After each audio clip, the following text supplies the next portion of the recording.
فَكَيْفَ كَانَ عَذَابِي وَنُذُرِ، پھر فرماتے ہیں کہ کیسا سچا ثابت ہوا میرا عذاب اور میری دھمکی۔ نوح علیہ السلام کی قوم کو حضرت نوح علیہ السلام نے فرمایا عذاب آئے گا، پہ راہ راست پہ آ جاؤ، سیدھے ہو جاؤ۔ کہنے لگے ان کو ہر وقت عذاب کا ملک خولیا ہو گئے، دیوانے ہو گئے جی، مجنون وازدجر، پاگل ہو گئے، ہر وقت دماغ پہ عذاب عذاب ہیں جی۔ کوئی کھانے پینے کی بھی بات کرو، عذاب ہی کی بات کر دو، کوئی حلوے کی بات کرو، کوئی ناچ گانے کی بات کرو، عیاشی کی بات کرو، عذاب آ رہا ہے، عذاب آ رہا ہے۔ اللہ فرماتے ہیں دیکھو کیسا سچا ہوا میرا عذاب اور میری جو دھمکی کیسی پوری ہوئی۔ فَكَيْفَ كَانَ عَذَابِي وَنُذُرِ۔ آگے جو آیت آ رہی ہے، آیت نمبر 17، یہ آیت آپ تمام حضرات سے میں گزارش کروں گا کہ توجہ کے ساتھ پڑھیں، کیونکہ اس آیت کے بارے میں بہت سارے لوگ غلط فہمی کا شکار ہیں۔ آج اس کی صحیح تفسیر تشریح پڑھ لیں اور انشاءاللہ بات سمجھ آ جائے گی تو وہ ساری غلط فہمیاں دور ہو جائیں گی۔ بہت سارے لوگ، اچھا بہت سارے علماء بھی غلط فہمی میں اس آیت کے حوالے سے، عوام تو ہیں ہی۔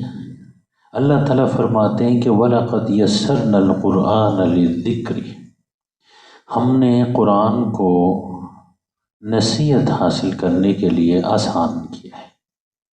فَهَلْ مِن مُدَّكِرٍ، کیا ہے کوئی نصیحت حاصل کرنے والا، عبرت حاصل کرنے والا؟ اب دیکھیے یسرنا القرآن للذکر، ذکر کے معنی ہوتے ہیں نصیحت کرنا، یاد کرنا، ہے نا، ذکر یاد کو بھی کہتے ہیں، جیسا کہ اللہ کا ذکر، اللہ کو یاد کرنا ہی، اور کیا مراد۔ اور اس کے معنی یاد رکھیے، صرف یاد کرنا بھی، نصیحت حاصل کرنا، تذکیر بھی، یاد دہانی بھی، اور اس کے معنی اتمام حجت کے بھی۔ اور پھر جو یہ عربی زبان کا لفظ ہے، یاد رکھیے عربی میں کہتے ہیں کہ یسر الفرس للرکوب، یسر الفرس، فرس کہتے ہیں گھوڑا، گھوڑے، رکوب کہتے ہیں سواری۔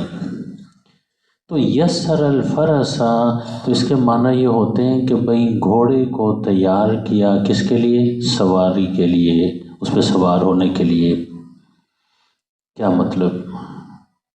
اس کا مطلب یہ ہوتا ہے کہ گھوڑے کو چارہ وارہ کھلایا، اس کے اوپر جو ہے نا زین ڈال دیا، ہاں جی، لگام اس کا ڈال دیا، اور بیٹھنے کی جگہ بنا دی، اس کو سواری کے لیے موزوں کر دیا، اس کو سوار ہونے کے قابل بنایا۔ اس کو کیا کہتے ہیں؟ یسر الفرس للرکوب، کہ گھوڑے کو کیا کر دیا؟ سواری کے قابل بنا دیا۔ اب یہ قابل بنانا کیا ہوتا ہے آپ سمجھتے ہیں؟ میرا خیال ہے ہاں جی، کہ اس کے اوپر زین ڈال دیں، اس کے جو ہے نا بھائی لگام اس کے درست کر دیں، اس کو کھلا پلا کے، اس کو کیل کانٹے سے لیس کر کے، ہاں جی چلیں۔ گھوڑے کا تو شاید وہ عرب میں یہ تھا معاملہ۔ آج کل جو ہے نا آپ نے لمبے سفر پشاور جانا ہے تو آپ گاڑی کو کیا کرتے ہیں؟ لمبے روٹ پہ جانے کے لیے گاڑی کو کیا کرتے ہیں؟ قابل میکینک کے پاس جاتے ہیں۔ آپ ذرا دیکھیں اس کے اندر کوئی، ہاں جی وہ دیکھتا ہے کوئی چھوٹی موٹی خرابی، ان کو دور کر کے جی یہ لمبے روٹ پہ جانے کے لیے اب یہ تیار ہے جی، اس کو کہتے ہیں یسرا۔ میرا خیال ہے آپ میری بات سمجھ لو۔ اس زمانے میں گھوڑے، یسر الفرس للرکوب، اب آج کل گاڑی۔ تو اب یہ یسر القرآن، قرآن کو کیا کر دیا ہم نے؟ تیار کر دیا۔ اس کا دیکھیں نا، چونکہ ہمارے پاس اردو زبان میں کوئی ایسا لفظ ہمیں نہیں مل رہا جو اس پورے عربی معنی کو اپنے اندر سموئے۔ مسئلہ یہ ہوا، اس لیے ہم ترجمہ کرتے ہیں ہم نے قرآن کو آسان کر دیا ہے۔ تیسیر کی کیا معنی ہے؟ تیسیر کا یہ معنی ہے کہ کسی چیز کو کیل کانٹے سے لیس کر کے اس کو کسی چیز کے کسی کام، گھوڑے کو سواری کے لیے قابل بنانا، گاڑی کو لمبے روٹ کے لیے قابل بنانا، تو ہم نے قرآن کو کیا، چونکہ اس پورے مفہوم کے لیے اردو میں کوئی لفظ نہیں مل رہا، اس لیے ترجمہ کیا جاتا ہے ہم نے قرآن کو آسان کیا، اس سے پھر مسئلہ پیدا ہو جاتا ہے۔ اس کا معنی یہ ہے کہ مضمون کیا چل رہا ہے اس آیت سے پہلے؟ حضرت نوح علیہ السلام کی قوم نے ان کی نافرمانی کی، اس کے اوپر عذاب آیا، یہی چل رہا ہے۔ قریش کو یہی کہا جا رہا ہے کہ بھائی تم بھی اللہ کے رسول کی نافرمانی کر رہے ہو، تمہارے اوپر بھی کیا آئے گا؟ کچھ یہاں آئے گا، سارا کچھ وہاں آئے گا، قیامت کے دن آئے گا۔ قرآن کیا کہہ رہا ہے کہ جی قیامت آئے گی، حساب کتاب ہوگا، اچھے برے کی تمیز کا ایک وقت آئے گا، اچھے الگ ہوں گے، وامتازوا اليوم ایھا المجرمون، مجرم الگ ہوں گے اور نیک لوگ الگ ہوں گے۔ یہاں تو سارے ملے جلے رہتے ہیں، کوئی قاتل ہے، کوئی چور ہے، کوئی ڈاکو ہے، سارے ایک محلے میں رہتے ہیں۔ بھائی جان محلہ تبدیل ہو جائے گا، کیا ہوگا؟ وہاں جا کے محلہ تبدیل ہو جائے گا، جو چور ڈاکو بھائی بدماش ان کا محلہ جہنم ہے، محلہ سمجھ لو وہاں دو ہی محلے ہیں، اور یہاں اور جو نیک لوگ ہیں ایمان والے ان کا محلہ جنت ہے، محلے تبدیل ہوں گے۔ اب یہاں تو ہر قسم کے لوگ رہتے، کافر بھی رہ رہے ہیں، مسلمان بھی ایک محلے میں، ماڈل ٹاؤن میں، وہاں ایسا نہیں ہوگا۔ محلے وامتازوا اليوم ایھا المجرمون، قرآن کی آیت ہے، مجرموں تم الگ ہو جاؤ، تمہاری بستی الگ، تمہارا علاقہ الگ، تمہارے جو ہے نا بھائی سارے نشست و برخاست الگ، ایمان والوں کا الگ۔ بھائی دیکھیے یہ مضمون ہے قرآن کے، قیامت، اور جو پیغمبروں کی نافرمانی کرے اس کے اوپر کیا آئے گا؟ عذاب آئے گا، یہ مضمون ہے۔ اس مضمون کو ثابت کرنے کے لیے اللہ فرماتے ہیں کہ ہم نے قرآن کو کیل کانٹے سے لیس کیا ہے۔ اب آپ وَلَقَدْ يَسَّرْنَا الْقُرْآنَ سمجھ گئے کہ جو یہ سمجھنا چاہتا ہے کہ بھئی اللہ کے رسولوں کی نافرمانی اتنا بڑا جرم ہے کہ اللہ ان کو چھوڑیں گے، نہیں، قیامت اتنا بڑا سبجیکٹ ہے کہ بھئی قیامت کا یہ دن آنا یہ شدنی ہے، یہ کوئی کہانی نہیں ہے۔ بھئی حساب کتاب ہوگا، یہ کوئی کہانی، یہ ہے واقعہ ہوگا۔ اس چیز کو واضح کرنے کے لیے، بیان کرنے کے لیے قرآن انتہائی موزون کتاب ہے، کیل کانٹے سے لیس ہے۔ یسرنا القرآن للذکر کے یہ معنی ہے۔ اگر کوئی قرآن دیکھنا چاہتا ہے کہ بھئی نبیوں کی مخالفت کا انجام کیا ہوا ہے تو وہ قرآن کو دیکھے، اس کو پتہ چل جائے گا۔ ابھی بتایا نوح علیہ السلام کی قوم کے ساتھ کیا ہوا، آگے 3 قوموں کا اور بتائیں گے۔ اصل مفہوم وَلَقَدْ يَسَّرْنَا الْقُرْآنَ لِلذِّكْرِ اتمام حجت، اس کے لیے ہم نے قرآن کو اب قرآن نازل ہونے کے بعد کسی کو یہ گلہ نہیں ہوگا کہ جی مجھے تو پتہ ہی نہیں چلا کہ جی نبی کی مخالفت سے عذاب آتا ہے جی کسی کو یہ یاد رکھیے بہانہ نہیں ملے گا کہ جی مجھے تو کسی نے بتایا ہی نہیں تھا کہ جی قیامت آئے گی، جی حساب کتاب ہوگا، جی مجھے تو پتہ ہی نہیں تھا۔ کہتے ہیں ہم نے قرآن پاک کو ان تمام چیزوں کو واضح کرنے کے لیے کیا کر دیا ہے؟ کیل کانٹے سے لیس کر دیا ہے۔ بھائی شروع سے پڑھ لیں، صرف لفظی ترجمہ بھی پڑھیں گے یہ چیزیں سمجھ آ جائیں۔ یہ وسیع تناظر میں اس آیت کا مطلب ہے۔ اب یاد رکھیے کہ قرآن پاک کو آسان کرنے کے اور کئی پہلو بھی ہیں۔ ہم نے قرآن کو آسان کیا للذکر، ذکر کے معنی حفظ کے بھی ہوتے ہیں، اس لیے بہت سارے مفسرین نے لکھا کہ جی ہم نے قرآن کو آسان کیا حفظ کرنے کے لیے۔ دیکھیں 10 سال 9 سال 6 سال کا بچہ پورا قرآن 30 سپارے حفظ کر کے سناتا ہے، کوئی اور کتاب کو کوئی ایسا حفظ کر سکتے ہیں؟ نہ تورات کو، نہ انجیل کو، نہ زبور کو، آج تک کسی اور کتاب کو کوئی حفظ یہ تو چھوٹے چھوٹے بچے ہیں. آج بھی میں نے ایک جگہ جانا ہے، دستار بندی، وہاں بچے، مجھے پتا ہے 15-16 بچوں نے، رات کو ہے پروگرام، 16 بچوں نے قرآن حفظ کیے.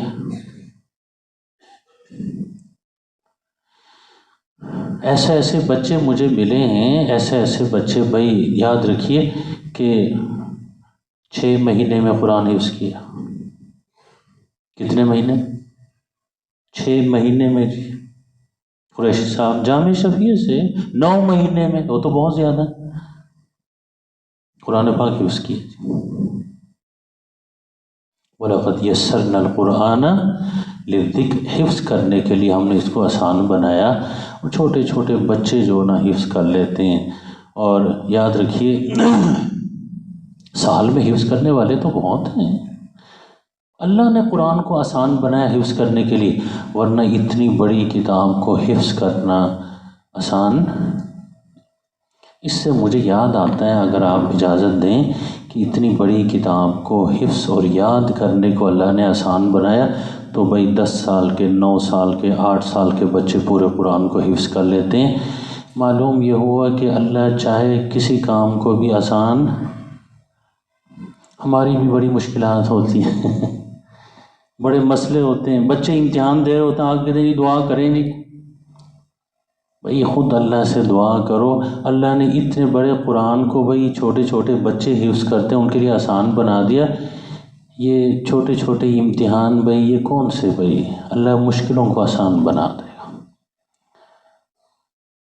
اس لیے تو کہتے ہیں نا اللہ کیا ہے؟ مشکل کشا ہے. ہم جو زور دیتے ہیں نا کہ کون مشکل کشا ہے؟ اللہ مشکل کشا ہے. دیکھا اتنے بڑے قرآن کو اس نے یاد کرنے کے لیے آسان بنا دیا. ابھی دورہ حدیث کر کے میرے جامع شفیع میں میرے پاس 660 طالب علم عالم بن کر اس سال فارغ ہوئے. میں ان کو مسلم شریف پڑھاتا ہوں. 660 عالم بن کے نکلے. ان میں سے ایک عالم 2 دن پہلے مجھے ملے، کہنے لگے جی وہ بچپن میں میٹرک کرنے کے بعد مجھے مدرسے میں داخل کر دیا گیا، اب فارغ ہو گیا ہوں، میں نے نیت یہ کی ہے کہ میں نے حفظ کرنا ہے. فارغ ہونے کے بعد ڈگری لے لیے، کہتے میں نے حفظ کرنا ہے. میں نے کہا تمہاری عمر زیادہ ہے، 24-25 سال ہے اس کی عمر. کہنے لگے استاد جی آپ دعا کریں 1 سال میں حفظ مکمل کر لوں گا. اگلے سال رمضان میں نے حفظ کر کے اگلے سال میں نے سنانا ہے. وَلَقَدْ يَسَّرْنَا الْقُرْآنَ لِلذِّكْرِ. دیکھا نصیحت حاصل کرنے کے لیے، کس کے لیے؟ حفظ کرنے کے لیے بھی آسان، اور کس کے لیے؟ نصیحت حاصل کرنے کے لیے اللہ نے قرآن کو سب سے زیادہ. عبرت حاصل کرنے کے لیے، بھئی اپنی اصلاح کرنے کے لیے. کس لیے؟ اپنی اصلاح کرنے کے لیے اللہ نے قرآن کو بڑا آسان بنایا. کبھی آپ دیکھیں یہ ایک یورپین، وہ فرانس کے وہ ایک ڈاکٹر تھے، نام اس وقت میرے ذہن میں نہیں آ رہا، شاہ فیصل کے وہ علاج کرتے تھے، دل کے ڈاکٹر تھے. وہ سعودی عرب آئے تو شاہ صاحب مصروف تھے، ہوٹل میں ان کو ٹھہرایا گیا 2-4 دن. اب کام کوئی نہیں. الماری میں انہوں نے دیکھا کہ انگریزی ترجمہ قرآن والا پڑا ہوا ہے، تو انہوں نے نکال کے پڑھنا شروع کر دیا، انگریزی ترجمہ پڑھنا شروع کر دیا. اس نے دیکھا ہے، وہ ڈاکٹر تھے، میڈیکل سائنس کے ہیں نا جی، پڑھنا شروع کیا. دیکھا بھائی اس میں تو میڈیکل سائنس سے متعلق باتیں کیا ہیں جی. دیکھا قرآن نے اپنی طرف کھینچا اسے. عیسائی تھا، پڑھتے رہے اپنے ساتھ نوٹ کرتے رہے کہ یہاں پر یہ جو ہے نا بھائی میڈیکل سائنس کا مسئلہ ہے، یہ بیان ہوا ہے، یہ بیان ہے جی سائنس کا. حالانکہ قرآن تو سائنس کی کتاب، قرآن ہدایت کی کتاب ہے. اب دیکھیے سائنسدان کو اللہ قرآن کیسے ہدایت دیتا ہے. ان سے ملاقات کرنے کے بعد اب گئے، پھر وہاں سے قرآن ترجمے والا خریدا، اس کو پھر شروع سے پڑھا۔ 100 آیتیں اس نے الگ کر لی قرآن کی۔ کتنی آیتیں؟ 100 آیتیں الگ کر لی، جس میں میڈیکل کے حوالے سے کوئی چیزیں طب کے حوالے سے موجود تھیں۔ اس نے کہا کہ یہ الہامی کتاب مسلمانوں کی ہے، میں اس کے اوپر ریسرچ کرتا ہوں۔ عیسائی ہے، مسلمان نہیں ہے، دیکھتا ہوں کہ یہ باتیں سچی ہیں کہ نہیں۔ اس نے ایک ایک چیز کے اوپر اپنے علم کے مطابق اس نے تحقیق کی، ریسرچ کیا، کرتے کرتے کرتے ان 100 آیتوں کے بارے میں اس نے ریسرچ کرنے کے بعد وہ اس نتیجے تک پہنچا کہ قرآن نے جو بیان دیا ہے اس کے بارے میں وہ تمام کے تمام آیتیں درست ہیں۔ پھر اس نے کہا کہ ہماری بھی کتاب تورات ہیں جی، بائبل، انجیل تورات دونوں ملا کے ان کو پڑھنا شروع کیا۔ اس میں جو ہے نا بائبل کی اس نے 100 آیتیں نکال جس میں کوئی چیزیں طب کے حوالے سے کی گئی ہیں، وہ سارا نکال کے اس نے ان کے بارے میں تحقیق شروع کر دی کہ کیا یہ بائبل کا بیان جو طب کے بارے میں، میڈیکل سائنس کے بارے میں، یہ سچ ہے۔ وہ ساری کے ساری 100 کے 100 جو باتیں تھیں وہ ساری غلط نکلی، کیونکہ اس میں ملاوٹ ہوئی ہے، بندوں نے اپنی طرف سے ایڈیشن، اضافے کیے ہوئے۔ پھر اس نے کتاب لکھی the Bible, Quran and science کے نام سے، اور پھر وہ مسلمان ہو گیا۔ کیا ہو گیا؟ اب دیکھیے کہ وَلَقَدْ يَسَّرْنَا الْقُرْآنَ لِلذِّكْرِ، کہ بھائی نصیحت حاصل کرنے، ایک سائنسدان، ایک ڈاکٹر جس نے کیسے نصیحت حاصل کی قرآن سے، اس کے لیے تو بڑی آسانی، کیونکہ اس کے علم کے متعلق باتیں موجود ہیں۔ ہمارے جو ڈاکٹر ہیں ماشاءاللہ اگر کوئی بیٹھا ہو تو اونٹ پٹانگ حرکتیں کریں گے، گوشت نہ کھاؤ جی، مر جاؤ گے جی، کیا بات کر رہے ہو۔ ہماری تحقیق کے مطابق پتہ چلا کہ ہماری میڈیکل سائنس کی جو کتابیں ہیں وہ زیادہ تر ہندوؤں کی لکھی ہوئی ہیں، جو پڑھائی جا رہی ہیں میڈیکل سائنس میں۔ اور ہندوؤں کے ہاں تو گوشت نہیں کھاتے، وہ سبزی خور ہیں، کہتے ہیں گوشت نہیں، نہ کھاؤ مر جاؤ۔ بھائی میں تو کب کا مر چکا ہوتا، ہاں جی، روز گوشت کھاتا ہوں، شیخ صاحب روز کھاتا ہوں،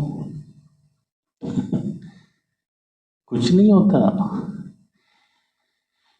یاد رکھیں، قرآن کو پڑھیں، ہندوؤں کی کتابیں پڑھا کے ہمیں تبلیغ، یہ تو میں نے لطیفے کے طور پر آپ کو بات بتائی، یہ کافروں کی کتابیں پڑھتے ہیں یہ ہمارے ڈاکٹر، ہمارے سائنسدان، تو ان کا ذہن بھی کافرانہ بن جاتا ہے۔ اللہ نے ان کو مسلمانوں کے گھر میں پیدا کیا، ذہن ان کا کافروں والا بن جاتا ہے۔ اب دیکھتے نہیں میڈیا میں، دیکھو اسلام کے خلاف بات کرتے ہیں لوگ۔ یاد رکھیں قرآن لوگوں کو مسلمان کر رہے ہیں، عیسائی مسلمان ہو رہے ہیں۔ وَلَقَدْ يَسَّرْنَا الْقُرْآنَ لِلذِّكْرِ، عیسائی ڈاکٹر مسلمان ہو رہے ہیں، حالانکہ اس کو عقیدت تو کوئی نہیں، اس نے تو تحقیق کر کے مسلمان ہوا ہے۔ نصیحت حاصل کرنے کے لیے قرآن کو اللہ نے، سائنسدان نصیحت حاصل کرنا چاہتا ہے، ڈاکٹر چاہتا ہے، انجینئر چاہتا ہے، قرآن کا میدان کھلا ہوا ہے، قرآن اس کو ہدایت فراہم کرے گا۔ میں تو یہاں تک آپ کو بتاؤں کہ میرے دوست تھے برطانیہ میں، فوت ہو گئے اللہ بخشے ان کو، وہ بتا رہے تھے کہ امریکہ میں ایک پادری نے قرآن کو جلایا، آپ کو بھی یاد ہوگا، مسلمان بڑے سخت ناراض ہوئے۔ آپ اندازہ لگائیں آج تک کسی مولوی صاحب نے بائبل کو جلایا، پھر بھی ہمیں کہا جاتا ہے انتہا پسند ہیں جی۔ آپ کو یقین نہیں آ رہا ہے کہ ہم لوگ انتہا پسند، اللہ کا شکر ہے ہم دوسروں کو برداشت کرتے ہیں، ہمیں کوئی برداشت نہیں کرتا۔ اللہ کی اس کی قرآن کو کوئی پادری مذہبی پہ مولانا ہے ان کا، قرآن جلایا۔ وہ میرے دوست برطانیہ میں وہ اسلامک سینٹر چلاتے ہیں، کہنے لگے کہ جی میرے پاس پھر وہ فرنگی آئے، کہنے لگے جی قرآن ترجمے والا ہمیں دے دیں، ہم پڑھنا چاہتے ہیں کہ یہ قرآن اتنی خطرناک کتاب ہے کہ ہمارا پادری اس سے اتنا ناراض ہے، وہ اتنا ناراض کیوں ہے اس سے؟ بخدا انہوں نے مجھے بتایا کہ بھئی ہم ان کو ترجمہ دے دیتے ہیں قرآن پاک کا، لے کے جا کے پڑھ کے واپس آئے، کہتے ہیں کہ جی تقریباً کوئی 50% جو لے کے گئے تھے واپس آ کے مسلمان ہو گئے۔ وَلَقَدْ يَسَّرْنَا الْقُرْآنَ، اور یہاں پر پڑھ پڑھ کے تھک گئے، مسلمان نہیں ہو رہے۔ آگے رمضان آ رہا ہے، سارا قرآن سنیں گے لیکن صبح جا کے سود کھائیں گے، ادھر جا کے رشوت کھائیں گے، ادھر کرپشن کریں گے، کمیشن لیں گے، کک بیک لیں گے، دیکھا سود کھائیں گے، شراب پیئیں گے۔ قرآن میں کیا لکھا؟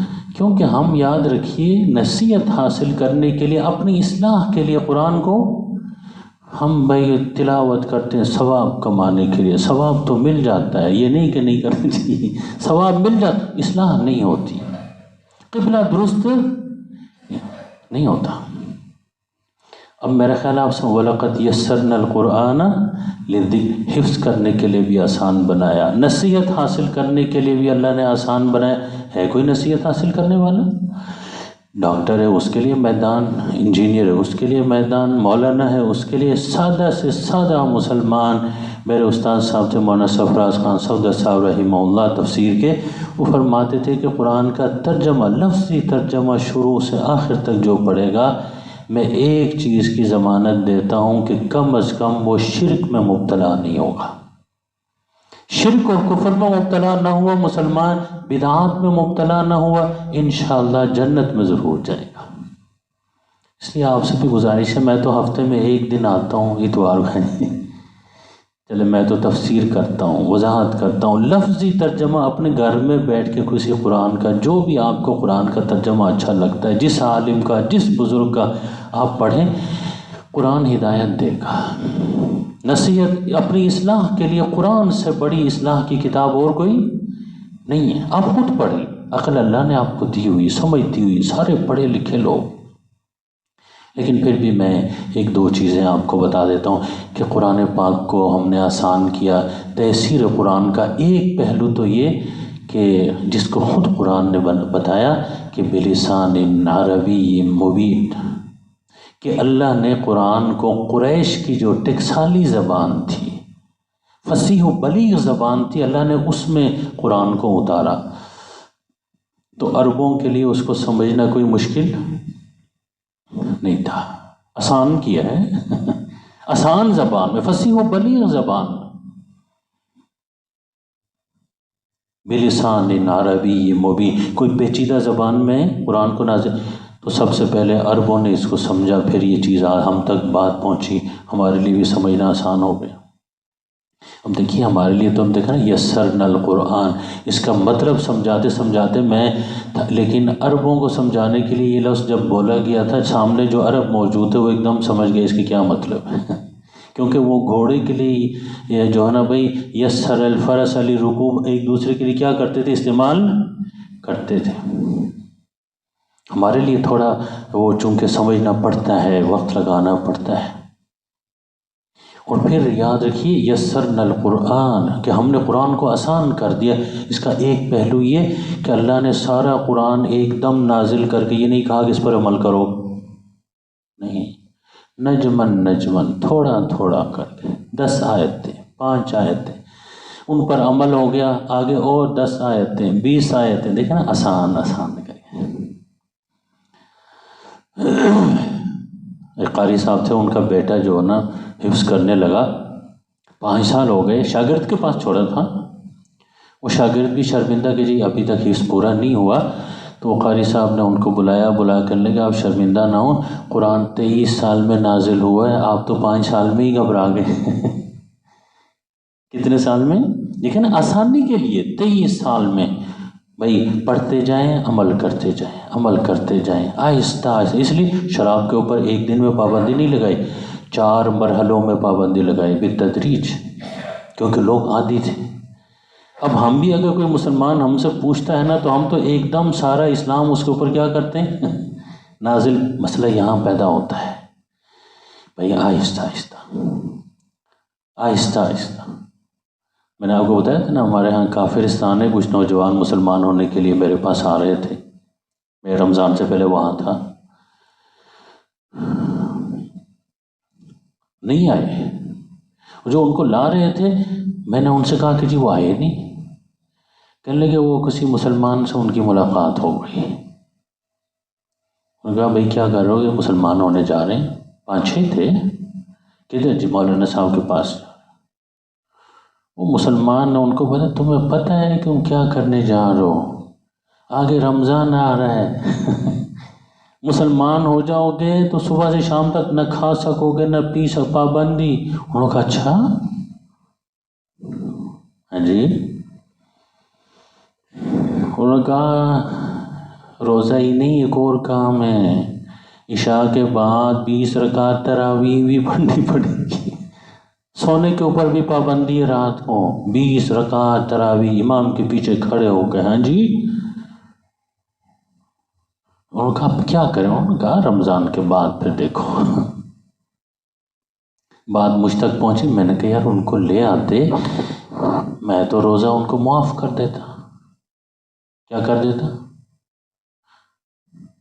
جو وہ حیران ہو گئے کہ آپ روزہ معاف کریں. بھائی قرآن میں نہیں لکھا ہوا جب شروع میں روزہ فرض ہوا تو کہا گیا کہ چاہو تو فدیہ دے دو چاہو تو روزہ رکھو. کن کے لیے تھا؟ عرب نو مسلموں کے لیے ہے نا جی. اب وہ نو مسلم ان کے لیے بھی یہ رعایت ابھی تک قرآن میں کیا ہے؟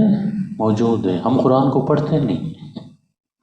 اب وہ مسلمان نے ان کو رمضان کے بعد اچھا جی وہ فدیہ کہاں سے؟ میں نے کہا میں دے دوں گا ان کا فدیہ، کیا پرواہ کرتے ہیں. کتنا بڑا ہوتا ہے؟ 2.25 کلو گندم ایک روزے کے لیے. ایسی کیا بات ہے؟ کم از کم ایمان تو لے آئیں بھائی، جہنم سے تو بچ جائیں بھائی.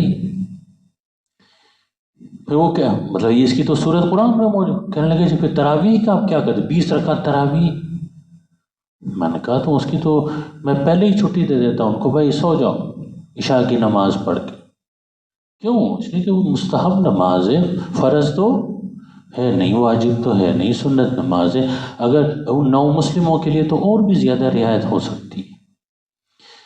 کہنے لگا اب تو وہ ہاتھ سے نکل گئے، اب کیا ہو سکتا ہے؟ دیکھیں ہم قرآن کو نہیں پڑھتے، ہم ہر چیز کو اب تراویح کو ہم فرض سمجھ لیں. ہاں جی کہ بیٹا مسلمان ہو گیا تو تراویح کا جرمانہ ادا ہو کرنا پڑے. بھائی ثواب کا کام ہے، نیکی کا کام ہے. اگر کوئی ایسا مسئلہ ہے کوئی بات نہیں، فرض نماز پڑھ کے آدمی چلا جائے. نو مسلم ہے اس کو تو بڑی رعایت ہے. میرا خیال ہے میں آپ کو سمجھا رہا ہوں کہ بھائی نجمن قرآن کی تیسیر، قرآن کو آسان کرنے کا ایک پہلو یہ بھی ہے کہ آہستہ آہستہ 23 سال میں پورا قرآن نازل ہوا. یاد رکھیے اس لیے پورا قرآن ایک دم کسی کے اوپر آپ بھی نازل نہ کریں. ہمارے لیے بڑا مسئلہ، آپ چونکہ بادشاہ لوگ ہیں آپ کو کیا بتاؤں، ہمارے لیے مسئلہ ہے. کیونکہ میرے علاقے میں کافر رہتے ہیں، کافرستان میں. کوئی مسلمان ہوتا ہے ایک دم ادھر لباس بھی چینج کرو، ٹوپی بھی چینج کرو، داڑھی بھی رکھ لو، ہاں جی فلاں بھی کر لو. اب ان کی ایک تہذیب ہے، وہ چل رہے ہوتے ہیں. نام بھی تبدیل کرو، فلاں بھی کرو، پریشان ہو جاتے. اب عیسائی وہاں پہنچے. کون پہنچے؟ عیسائی وہاں پہنچے. وہ کہتے ہیں کہ جی تم عیسائی ہو جاؤ، کچھ بھی چینج کرنے کی ضرورت نہیں ہے. نہ اپنا لباس چینج کرنے کی ضرورت ہے، نہ اپنا نام چینج کرنے کی ضرورت، صرف شناختی کارڈ بدل دو عیسائی. عیسائی ہوتے جا، پہلے مسلمان ہوتے تھے اب زیادہ عیسائی ہو رہے ہیں. اور عیسائی ہونے کے بعد پھر ان کے اکاؤنٹ میں پیسے آتے ہیں. بھائی جان کیا آتے ہیں؟ پیسے آتے ہیں. ہم تو جیب میں ہاتھ ڈالتے نہیں ہیں. اگر کہیں مدرسے میں چندہ دیا نا 5 روپے کا، یا مسجد میں 10 روپے کا چندہ دیا، 5 لاکھ روپے کا روب جماتے ہیں وہاں. کہتے ہیں جی چندہ ڈالا ہے سیدھے ہو جاؤ. صف میں نمازیوں کو کہتے ہیں تو آگے ہو گیا، تیری نماز نہیں، تو پیچھے ہو جا، تو الٹا ہو جا. یہ چندہ دیا ہوا ہے جی. کہ جی اگر کوئی ایک آدھ پنکھا لگا دیا پھر تو میرا خیال ہے مسجد ہی خالی کر دے. بھائی آپ حیران ہوں گے کہ میں ایسے یہاں گلبرگ میں رہتے ہیں. ایک بندہ میں جانتا ہوں، اس کا بیٹا بہو اس کی بیوی عیسائی ہو کے یہاں گلبرگ میں رہتے ہیں، کوٹھی کرائے پر لے کے. اور یاد رکھیے وہ مزے کر رہے ہیں. اور شیخ صاحب آپ کو بتاؤں ایمانداری والی بات ہے، کچھ وہاں پر مسلمان ہوئے ہیں خواتین و حضرات، 10-15 گھرانے ایسے ہیں ان کے پاس جو ہے نا بھائی گزارا کر روٹی کے لیے پیسے نہیں ہیں، اور ہم مسلمان ہیں، کوئی پوچھتی ہی نہیں ہے ان کو، خبر ہی نہیں لیتے۔ ایسی بھی ایک بچی، ایک نوجوان نے شادی کی، اس کے بعد اس کو چھوڑ کے طلاق دے کے 3 بچوں کے ساتھ نئی شادی کر لی۔ خاتون کو مسلمان کر کے شادی کر کے، اور بدقسمتی کی بات یہ کہ وہ نوجوان اس وقت غریب تھا، میرے ہی گاؤں کا ہے، اب مالدار ہو گیا، دوسری شادی کر لی، وہ نو مسلم بچی کو طلاق دے دی، بے سہارا پڑی ہوئی۔ مسلمان یہ سلوک کر رہے ہیں، لیکن پھر بھی اسلام کے اندر کشش ہے، مسلمان ہو رہے ہیں۔ الحمدللہ وہی بندہ جس کا بڑا بیٹا، بہو، بیوی عیسائی ہو کے یہاں گلبرگ میں رہتے ہیں، پچھلے سال الحمدللہ وہ بڑا بااثر آدمی ہے، الحمدللہ باپ مسلمان ہو گیا۔ نیٹ پہ اس پہ فیس بک پہ بھی آتا رہا ان کے کہ جی فلاں مسلمان ہو گیا، تو وہ ڈی پی خان اس کا نام تھا، وہ بڑا سردار ہے ان کا، ہمارے تو جاننے والے۔ اسلام کے اندر کشش، ہم اسلام کے لیے صرف یہ کہ بھائی بتایا نا آپ کو، اب دیکھیں وہ تو ان کو پیسے، نام بھی تبدیل کرنے کی، لباس تبدیل کرنے کی ضرورت نہیں۔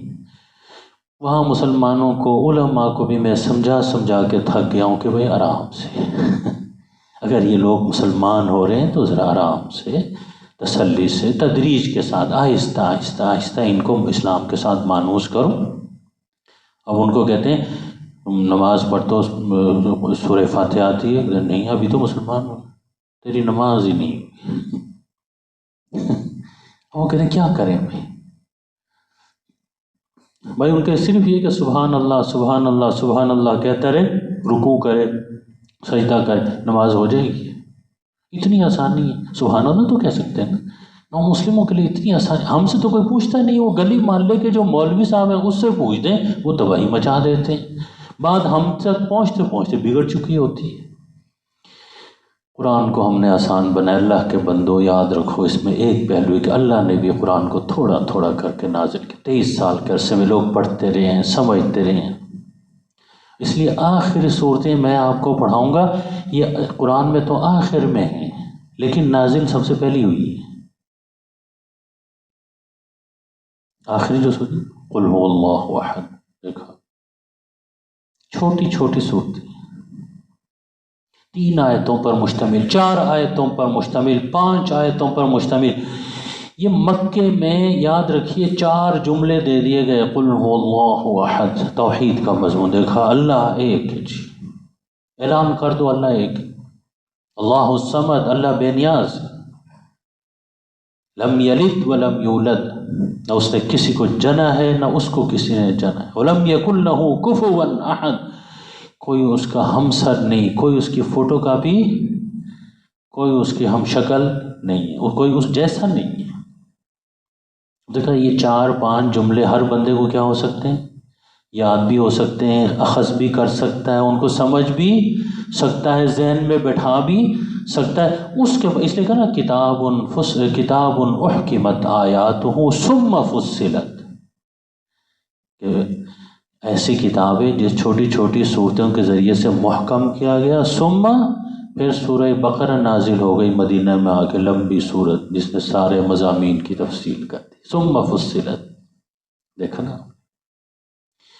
یہ 2-3 پہلو ہیں قرآن کو آسان کرنے کے لیے، اللہ نے کیسے آسان کیا، عربی بلسان عربی مبین، پھر آہستہ آہستہ نازل کیا، پھر چھوٹی چھوٹی صورتیں، شروع میں مکے میں آخر صورتیں نازل ہوئی چھوٹی چھوٹی، قرآن کو آسان کیا۔ اتنا آسان قرآن، پھر بھی ہم اس سے نصیحت حاصل نہیں کرتے، اپنی اصلاح نہیں کرتے قرآن کو پڑھ کر۔ یاد رکھیے پھر ہمیں اور اتمام حجت جسے کہتے ہیں کہ اب کسی کے پاس کوئی بہانہ نہیں، کسی کے پاس کوئی حجت اب باقی نہیں، قرآن کو اللہ نے آسان کیا ہے۔ اللہ تعالیٰ اس آسان قرآن سے اپنی اصلاح کی ہمیں توفیق عطا فرمائے، اب دعا فرما دیں۔